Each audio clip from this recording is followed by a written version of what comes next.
warm welcome to Panto Archive with me, Gary, once again. It is time for another cup of chat, and we have got a very special guest today. So, special guest, why not introduce yourself? Hello, everyone. My name is George Sampson, and it's nice to see you all without actually seeing you all.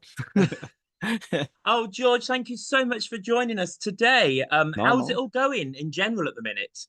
Good, yeah, good. I'll be honest, and this not just me. It's generally a quiet time, sort of in the industry at the moment. So I'm sort of enjoying a bit of downtime, if you will, until sort of Christmas comes along, and then, as you know, it sort of kicks off again. So yeah, but good, all good. Just trying to keep busy, stay training, stay on my grind, and just keep doing what I'm doing, I guess. Just keep going. I know, but it's quite nice, isn't it? I always say this is the calm before the storm, when everything then goes a little bit crazy. Yeah, it's exactly that. So just enjoy, like you say, just trying to enjoy it. Well, thank you for joining us on Panto Archive today. Now, as we do with any of our guests, we always like to have a little quick question about what would be your cup of drink. I brought along a Doctor Who mug today. Now, the reason being, George, because I did tell someone that I was going to have a chat with you, and they were like, "Oh my goodness, George should be Doctor Who one day," and I was like, "Going to be Doctor Who." You know what? Let's not rule it out. Let's not rule it out. You know what? It's one of those things, isn't it? It's such an iconic sort of British role that it'd be so. I mean, yeah, it'd be amazing. But I imagine the amount of people that would say the same and would love to play that place. Do you know what I mean? It's like. Yeah. It's like James Bond. It's like that big, isn't it? It's like it's who's the next who. So yeah. Listen, never say never. That's what I say. Never say never. I'm going to clip this for when you become Doctor Who later on. George, if you had a drink though now, what would it be? I always have blackcurrant. I'm boring, but what's your go-to drink? Well, I don't drink alcohol. No, nor me. And it depends. So it depends on the time of day, if I'm honest. Like, I do have a coffee in the morning. I have one coffee in the morning just to sort of wake me up and get me going. But I'm a sucker for fizzy drinks, so I've just got a can of Coke. That's all right. A can of Coke. That's me today. Oh, well, you got your drink. We're sorted. We're ready to go. Well, we're talking all things Panto today. We are recording this in the middle of summer, as you say, so there's not really any Panto going on at the moment. But I have done a summer Panto. Yeah, yes, I'm going to say they do happen. And Panto happens all times of years now, which, you know, I was lucky, and I will say lucky, because I very much enjoyed it, seeing you earlier on in the year when you were touring your Panto. How is a Panto that's not at Christmas? How does that go?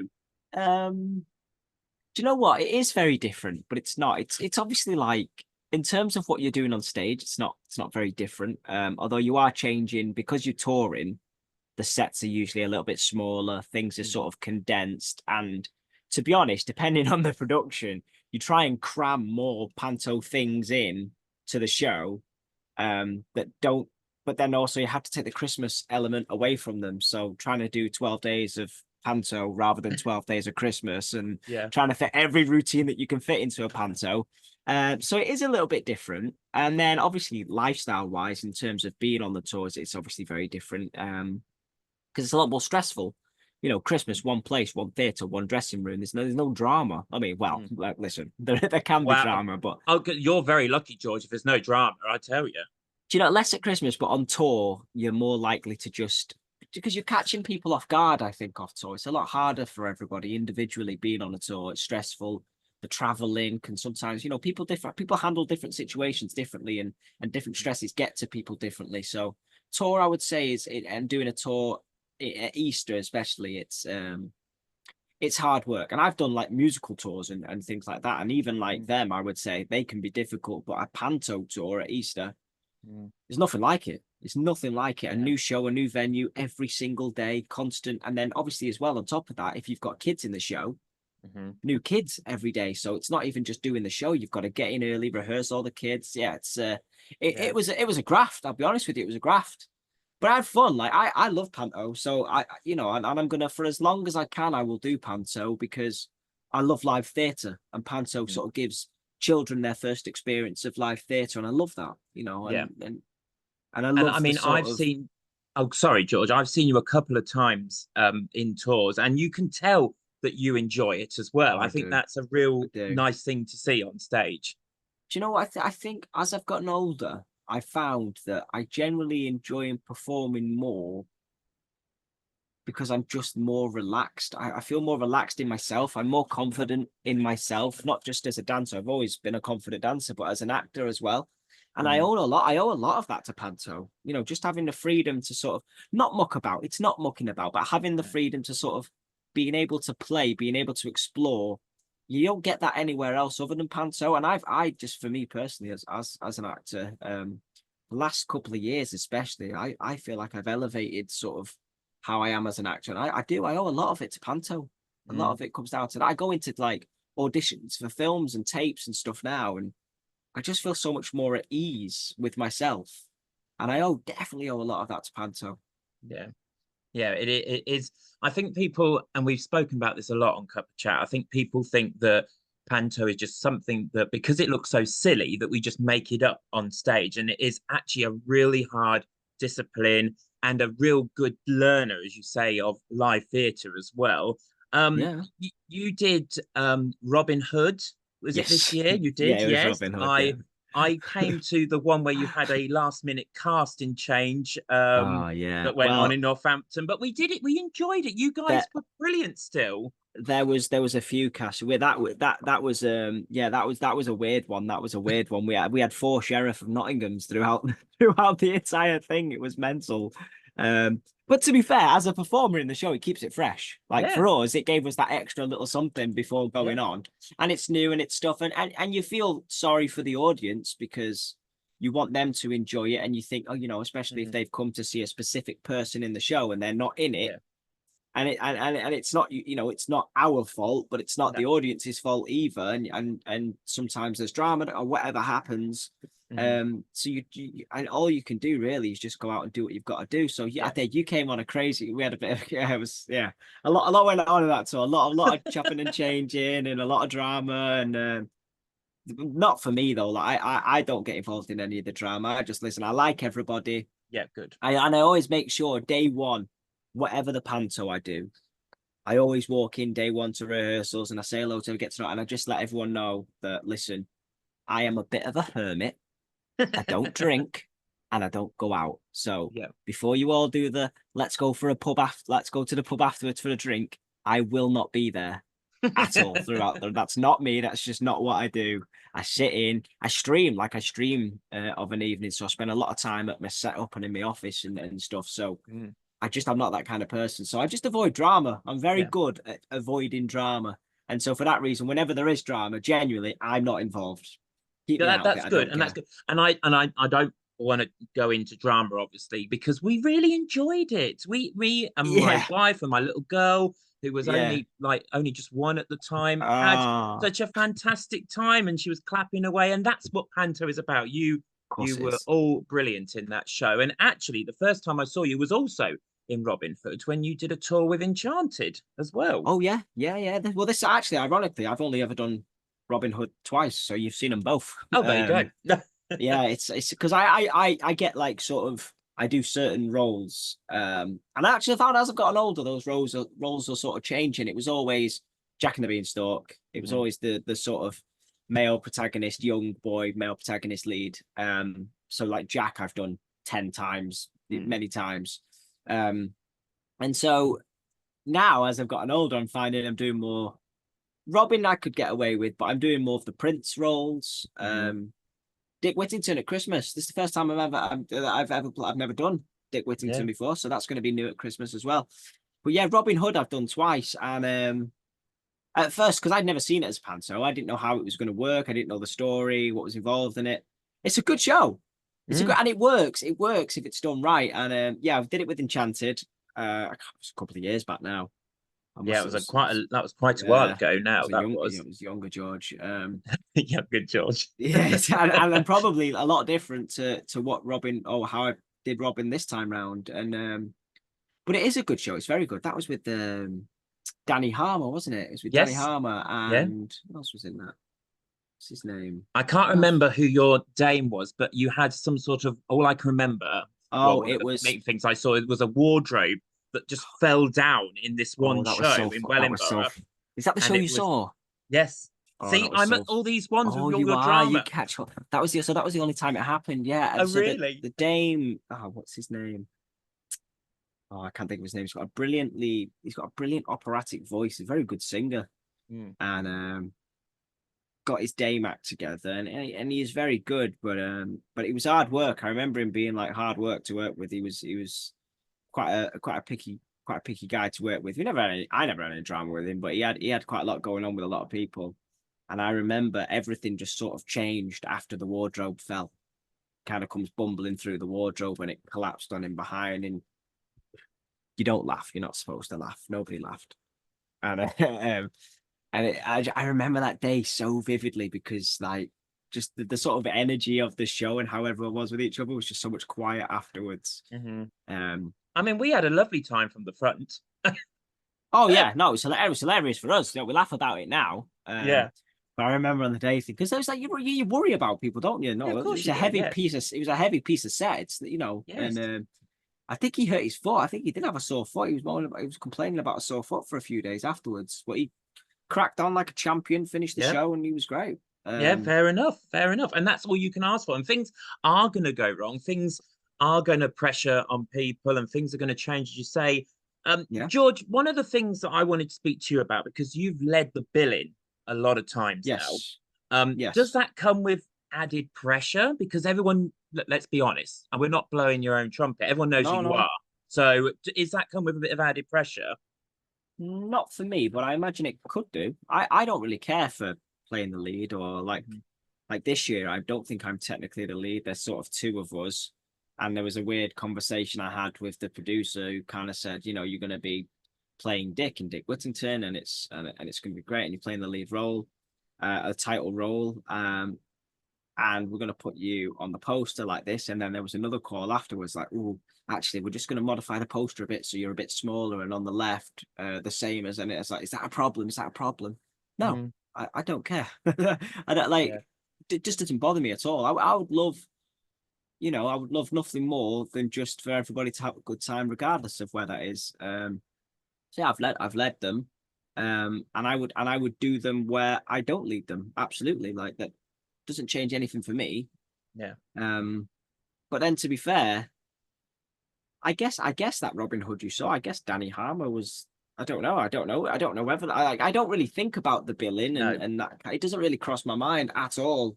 I just don't care. It just doesn't bother me at all. And also I respect that everybody's at their grind at different points in their lives. There was a time where, for example, Danny Harmer, Tracy Beaker would have been the most famous actress in this country when Tracy Beaker was popping. And everybody loves Danny and she's brilliant. And so there's that. And then it was Andy, the bin man, wasn't it? It was from X Factor, who was he the bad guy in that? Was he Asher from Nottingham? I think he was. Yes, I think. And when he was on X Factor, he would have been a massive name at the time. And I appreciate even now that 16 years on from Britain's Got Talent, my name isn't quite as big as where it was, and that's fine. And so if somebody came to me and said, you're not going to be playing the lead this year, we're going to get somebody who's on Britain's Got Talent this year, for example, fine, okay. Yeah. Listen, as long as I'm employed, I'm earning money, and I'm having a good time, there's no complaints. Yeah, George, that is so nice to hear.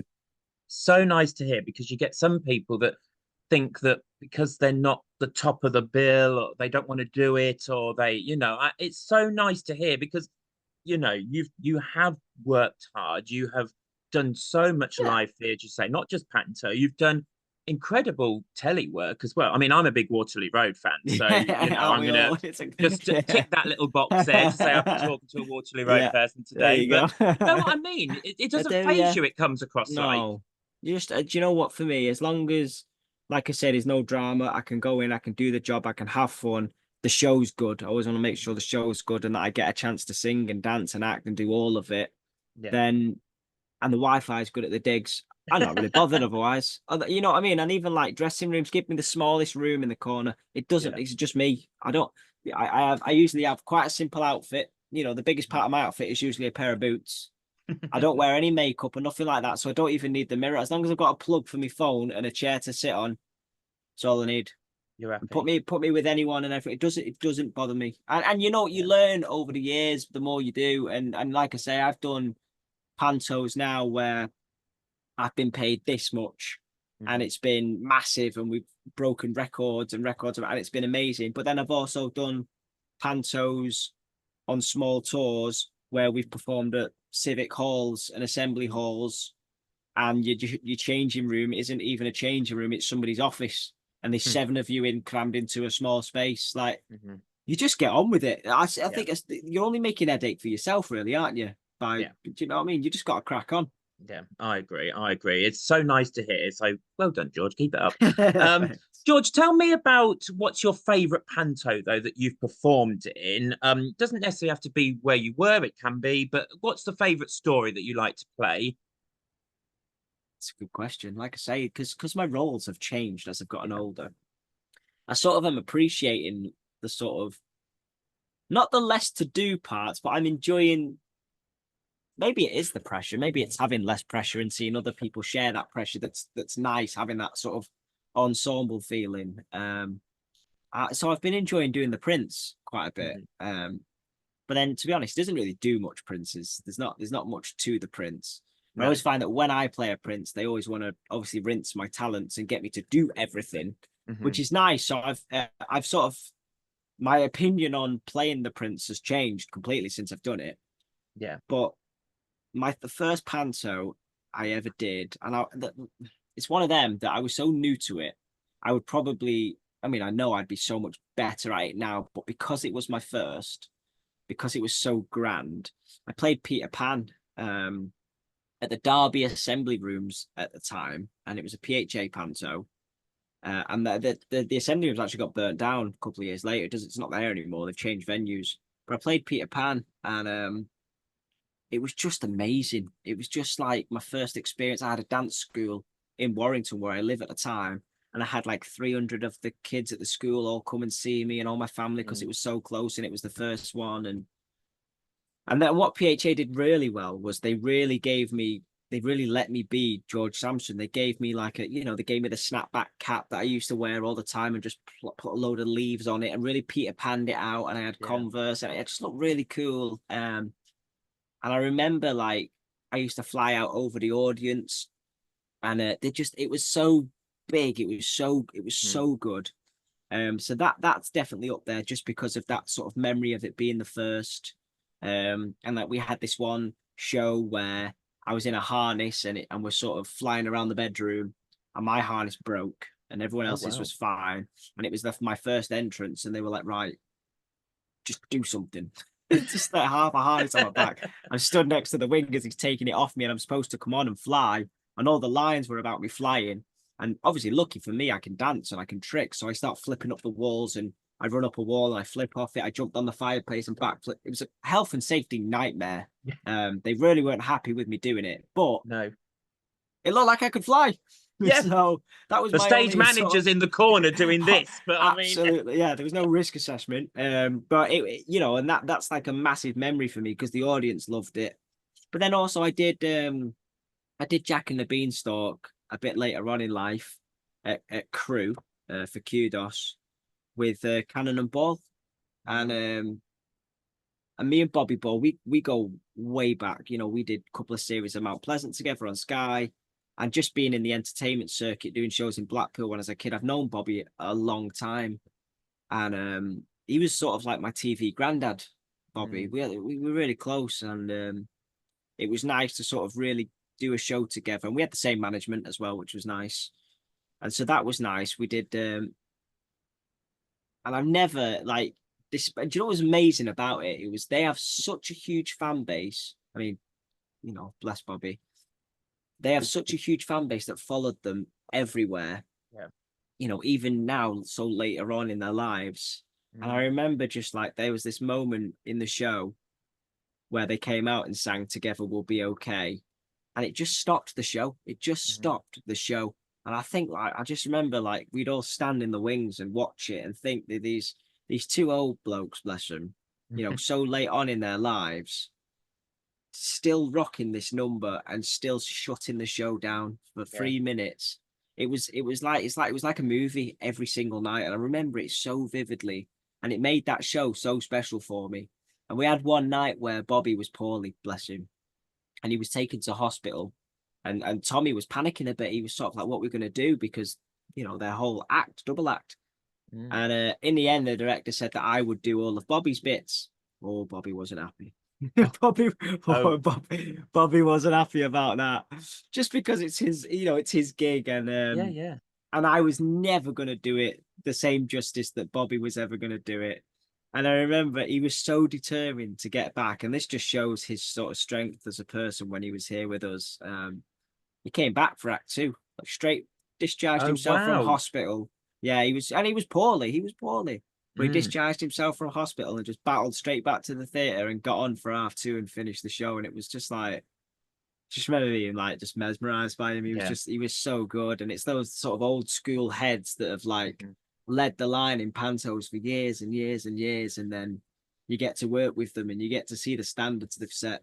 So that was an amazing one. That show stood out for me. But I love all of them. As I did Snow White in Weymouth for Enchanted last year, and I really enjoyed that. It was amazing. I made a lot of friends for life on that show, and then even like the Robin Hood tour we just did, it was so mental, it was so crazy that I'll never forget it. You know, and Ashley and Sully were amazing. I know Ashley very well, obviously, through our Britain's Got Talent connections, but you know, Anton as well, and his production, he's been very good to me. He's put me in shows when no one else has during Easter and stuff. But I mean, there's not many that do the sort of Easter shows. And Enchanted, I've kind of done all their shows now. So it's like, that's the only problem now, is when you've done so many. And it's hard when you're a name.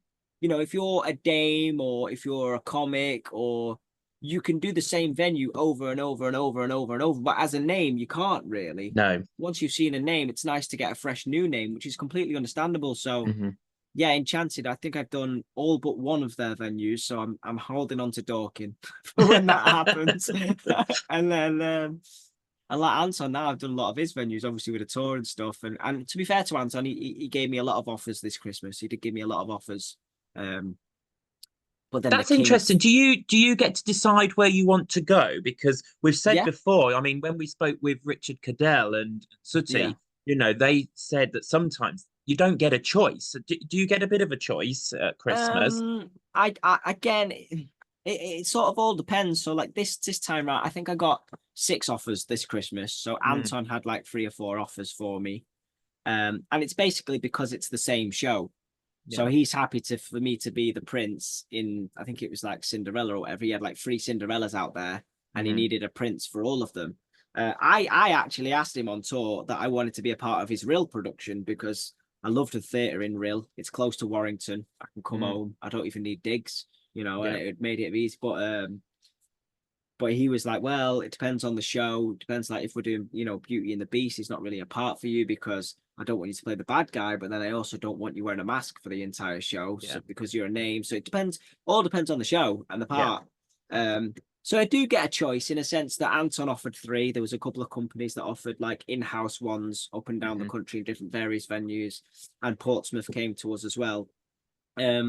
So I obviously get my choice of those picks, but it's not like I can just ring a producer and say, you've got 8 shows, I want to do this one. You don't get that kind of choice. Because I think some people from, you know, a lot of people who watch these are maybe people who've never done a show or never worked professionally. I think sometimes they think that we just go, oh, I fancy the Palladium this year. You know, it doesn't work like that, does it? Of course. Of course it doesn't. It's a real sort of weight off your shoulder and a relief just knowing that you've got the job anywhere, you know. And like I said earlier on, the industry is so fickle and it's so bruised and broken right now that there's not a lot of work. There's just not a lot of work right now for any actor in any. And so Panto is a great outlet at Christmas and at Easter to offer so many performers work that it doesn't matter whether you get the choice. You're working. You're in a show and you're performing to people every night and you're getting paid doing what you love. So you better buckle up and smile and get on with it. So, and because there's plenty of people who would kill, you know, pardon the pun, but they want to do that job. That is what their dream is. And we are lucky that we get to do it every night. If you can't do it, there's 100 people that are waiting right behind you, knocking on the door. And so that's you've just got to be grateful for what you've got. Like I said, I absolutely love Panto, and I will continue to fly the flag and do as many as I can. There's still lots of panto companies I haven't worked for that I've got lots of shows, so I'm still hoping that I'm in good stead. But the problem with myself and other people that are names in pantos is you have to do the work outside of panto, because if nobody cares for you outside of panto, you're not going to get the panto. And that's probably the hardest bit. I know I can turn up, I know I can perform, I know I can dance, I know I can sing, I know I can act. That's not a problem. But if nobody wants to book me, that's a problem. You know what I mean? So that's sort of been the hardest bit is trying to get a panto. And I've been very lucky. I've done 19 pantos now, 20 pantos. So it's like I've been very lucky in that regard, but I know it could all end with like that. I know that there's a chance that anything can happen to me outside of panto, and all of a sudden nobody cares about George Sampson anymore, and the pantos stop coming. That's just that's the world we live in. It's a very, very tough industry and a tough gig to do every year. But on a lighter note, George, what's the dream? What's the dream role that you want to play in panto? I'm not talking dreams of being Doctor Who now. I'm talking real dreams. Panto. Who do you want to be in panto? I was talking in panto. I would love to do comic, you know. Would you? I would love to do comic, and it's that thing of, because I'm not known for comedy in any light or respect, it's all about sort of comic timing and getting all these parts. Yeah, but every time I do a show, I get laughs. Yeah, I was going to say, you are funny. You are funny, and I can say that watching you. Yeah, and a lot of the time, even producers say to me, like, I had no idea you could have done comic, but then I've just never done it. And I'd be scared to do it. I'd be very, very nervous, because is having the ability to act and sing and dance, but comic timing and making people laugh, you can't teach that. That cannot be taught. And I've worked with some brilliant comics over the year in panto, absolutely unbelievable comics who just have it. You know, you just have it. Some of them they just got funny bones. Not all of them. Some of them it can be forced, and you can work on it. And I would have to work on it. But like I said earlier, like the more I've done panto and the more at ease I've come with myself and found myself just enjoying it more and more, I think I'm at that point now where I'm like, yeah, I could have a laugh on stage and get the audience in on it, and I probably could have a go at doing comic. So it's not the dream role in terms of it's the end goal, but it's the one I want to have a bloody go at. It's the one I want to do. I've never done Dick before. I've never played Dick Whittington before. I'm doing that at Christmas. So, you know, my answer might change at Christmas when I do this. But then I've seen Dick Whittington in panto. It's not my favourite panto, I'll be honest with you, to watch. Well, it's one that's not done very often now as well. It's sort of moved to a side a little bit, but I'm sure everyone's going to have a great time watching you and your fellow cast members. Absolutely, yeah. And I met the cast. I met most of the cast, most of the ones that were cast at the time when we did the photo shoots and stuff. And we've got a press launch in September where we'll do a script read through. I've got the script already, which for me that blew my mind. I know I usually get the script on the day. I usually day one of rehearsals. There's your script. I know. So I was just about to say, I don't think I've ever had a panto script this early in my life. I have got my script. I've got my script for Christmas already, and it's subject to change. No excuses not knowing your lines now, George. Do you know what though? I've not read it. I'll be honest with you. I haven't read it. I'm sort of like, and even when we do, you know, you get in there day one of rehearsals, everybody's got their scripts marked out, all the lines highlighted and stuff. I can't do that. I can't do it because I want to get off book ASAP. So I don't write anything down, because I think the more I highlight stuff and the more notes I make to the script, the more I'm going to come back to it to check them. So I have quite a big brain in terms of like soaking things up. Not that I'm smart, but I have I can soak up a lot of information. So I always trying to just do it in rehearsals, stay on the book while I'm moving, remember the movements. And it's probably my dance background, but if I associate with lines and words and reactions to where I've got to be on the stage and to the movements. So usually by like day 3 or 4, I'll be off book and my script has got nothing in it, no highlights, no nothing, because I learn it by doing it. So me reading it now, there's just no point. It won't go anywhere. Sure, I'll have a laugh and I go, oh, that's funny. I like that. And I might want to change this and change that. But I won't know if it's funny. I won't know if I want to change it until we're in the room. Yeah, of course. Because you don't know what reaction meet your other cast members. Exactly that, yeah. And like sort of how they're going to cue you in. It might be different to how you've read and cued yourself in. So that's not, listen, not everybody works like that. Some people, I know a lot of people who absolutely have to read it 1,000 times, highlight everything, You know, at Robin Hood, for example, we worked with Louis Spence, and he really struggled to get his lines in. On stage, phenomenal, but off stage, really, really hammered it in and was always looking to his script. Even like on his last day, he was still looking at the book, even though we all know he knew it, and he probably knew that he knew it. But it's just a comfort blanket, isn't it? So I try and raise the comfort blanket straight away. I'd rather have that eggy moment on stage where I don't get it right and somebody corrects me, because guess what? It won't happen again. Yeah. You know what I mean? And I've sort of learned from that. And so that's just how I do it. But people are different folks, different strokes. Yeah, definitely. Now, George, believe it or not, we've nearly come to the end of our Panto Cuppa chat. I've had such a lovely time, but I've just got a couple more things that I must ask you, because we've had plenty of people who have asked this question to us over the years, and you'll be a good person to sort of chat about it for a moment, which is, as a youngster, what's the best thing to do to get into Panto? That's a really good question. I mean, obviously you're a little bit different because you rose to fame, you know, within the show. Yeah, of course. What do you think people, because you've worked with plenty of young people over the years as well now. Yeah, I think, so I had a conversation the other day with a friend of mine from Bournemouth, and she'd come to watch the Weymouth Panto last season, and she messaged me like, you know, my daughter, she's 13, she wants to get into Panto. Can you help? And I said, for me, your best bet would be, first of all, if you're that young where you can't go to a college, apply to be part of the dance teams that are providing the kids to be in the Panto, firstly. And that's always hard because different Pantos do it differently. I know for Enchanted, they hold auditions, open auditions. So anybody can turn up. So she turned up, she auditioned, and she's actually going to be in the Panto at Christmas. So well done, Maddie, if you see this. But you know, not all of them work like that. Some of them just go to schools, local schools, and will just use them. And if a kid wants to dance or wants to be in the show, and they're using somebody else's school, that can be quite difficult if you already are at a school.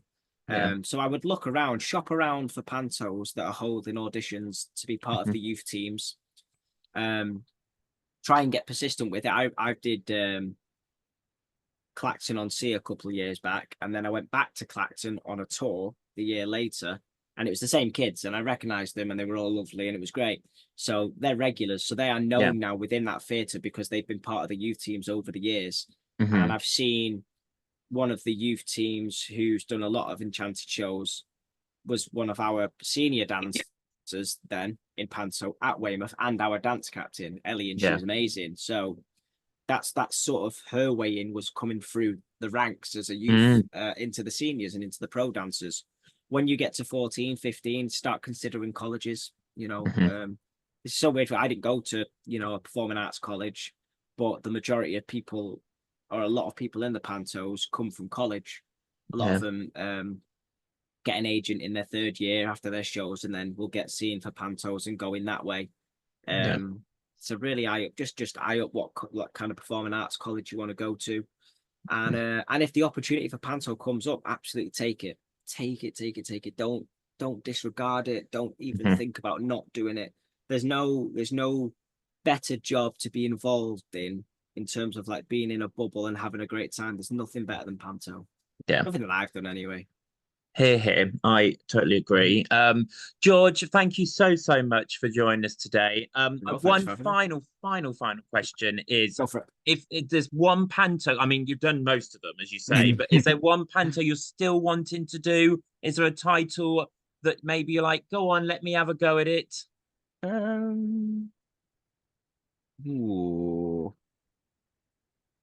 I mean, for example, I've never done Peter Pan until this year. I'm doing Peter Pan, so I'm very excited. But I'm also doing The Little Mermaid, which is a title that I wouldn't have thought about. You know? Yeah, there's and there's going to be ones that I can't think of. But in terms of all the major Pantos, I've sort of done them all.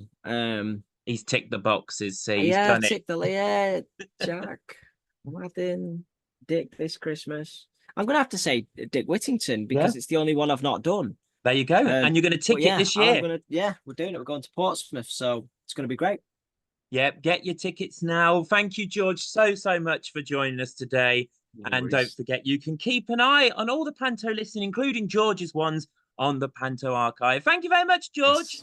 No worries, thank you.